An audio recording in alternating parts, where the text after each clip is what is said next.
झारखंड में आंगनबाड़ी योजना किराए पर चल रही है। सरकार बच्चों के भविष्य के साथ लापरवाही बरत रही है। ऐसा हम इसलिए कह रहे हैं क्योंकि सरकार की ओर से आंगनबाड़ी योजना के लिए भले ही करोड़ों रुपए खर्च किए जाते हों, लेकिन इसके बावजूद कई जगहों पर इस योजना को चलाने के लिए केंद्र ही नहीं बनाए गए हैं। कई जगहों पर यह योजना किराए के भवन में संचालित हो रही है। मतलब सरकार ने योजना के लिए पैसे तो दे दिए, लेकिन योजना के लिए भवन की जिम्मेदारी नहीं ली। सुनने में तो ऐसा लगता है जैसे किसी छोटे बच्चे की पढ़ाई के लिए स्कूल फीस तो दिया जा रहा है, लेकिन स्कूल का बिल्डिंग कभी बना ही नहीं। अगर आप इंटरनेट पर बस इतना सर्च करेंगे कि झारखंड में आंगनबाड़ी केंद्रों के लिए भवन नहीं, तो सर्च रिजल्ट में आपको कितने ही उदाहरण मिल जाएंगे। जैसे बच्चों का भविष्य खतरे में, जर्जर भवनों में चल रही आंगनबाड़ी योजना, पेड़ के नीचे संचालित हो रही है आंगनबाड़ी योजना, सालों से नहीं बना आंगनबाड़ी भवन। विडंबना तो ये है कि राज्य सरकार के पास लैंड बैंक की व्यवस्था है, लेकिन इसका लाभ केवल बड़े बड़े उद्योगपतियों को मिल रहा है। सरकारी योजनाओं की अनदेखी की जा रही है। आंकड़ों की माने तो झारखंड के आंगनबाड़ी केंद्रों में 15,36,000 बच्चों की पोषाहार के साथ स्कूल पूर्व शिक्षा के लिए सरकार करोड़ों रुपए की राशि खर्च कर रही है। राज्य में करीब 38,432 आंगनबाड़ी केंद्र संचालित हो रहे हैं। इनमें से 13,982 केंद्रों का अपना भवन तक नहीं है।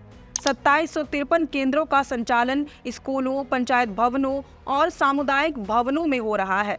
वहीं 11,229 आंगनबाड़ी केंद्र किराए के भवनों में संचालित हो रहे हैं।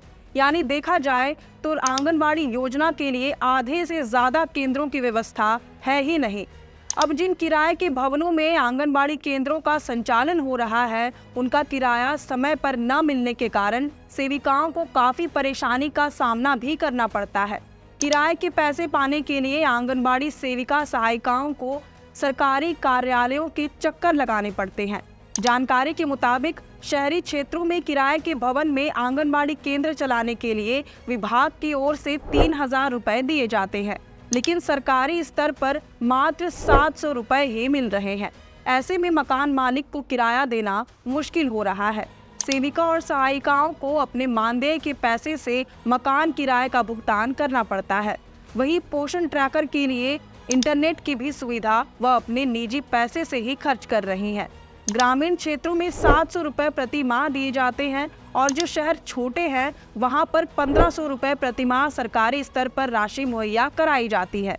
लेकिन आंगनबाड़ी केंद्रों में काम करने वाली सेविकाओं और सहायिकाओं का आरोप है कि सरकारी उदासीनता और लापरवाही के कारण रेंट अग्रीमेंट के हिसाब से उन्हें पैसा मुहैया नहीं कराया जाता है। इस कारण आंगनबाड़ी केंद्रों के लाखों रुपए का किराया राज्य के विभिन्न क्षेत्रों में बाकी है। दूसरी तरफ किराए को लेकर राज्य का कल्याण विभाग भी पल्ला झाड़ लेता है।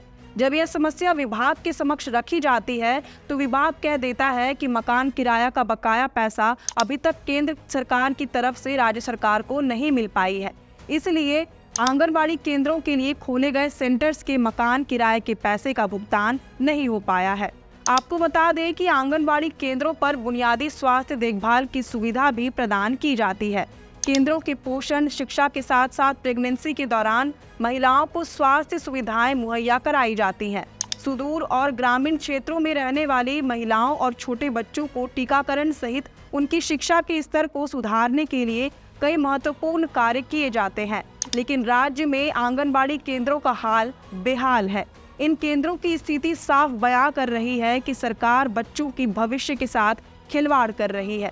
जब उनके पोषण संबंधी योजनाएं ढंग से काम नहीं करेंगी तो उनका भविष्य स्वस्थ कैसे होगा। हालांकि ऐसी स्थिति कोई आज से नहीं है, बल्कि कई दशकों से है। इससे तो साफ अंदाजा लगाया जा सकता है कि राज्य के आंगनबाड़ी केंद्रों से लोगों को कितना लाभ मिल पा रहा होगा।